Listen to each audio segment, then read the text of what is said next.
108 అవును, అంబులెన్స్ నెంబరే. కానీ ఈ నెంబర్కి హిందూయిజంకి చాలా దగ్గర సంబంధాలు ఉన్నాయి.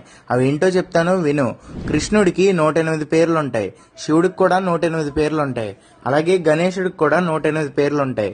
మనం ఏదైనా మంత్రం జపించుకోవాలంటే అది 108 సార్లు జపించుకుంటాం. అలాగే గుడి చుట్టూ ప్రదక్షిణాలు కూడా 108 సార్లు చేస్తాం. అండ్ అలాగే కొంతమంది శాస్త్రవేత్తలు ఎర్త్ నుంచి సన్ కి డిస్టెన్స్ కూడా సన్ యొక్క డయామీటర్ 108 టైమ్స్ ఉంటుందని గుర్తించారు.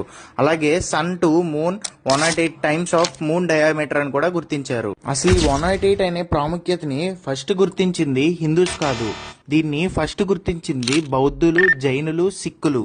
వీళ్ళు ఏం నమ్ముతారంటే తన యొక్క దేహంలోని దైవత్వాన్ని తెలియాలంటే తన ఆత్మ అనేది 108 స్టేజ్లు దాటాలని వాళ్ళు నమ్ముతారు.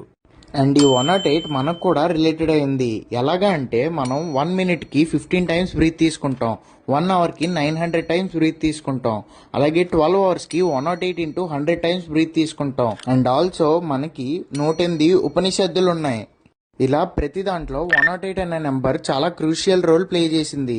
అందుకే ఈ 108ని most care number of Hinduism అని కూడా గుర్తించారు.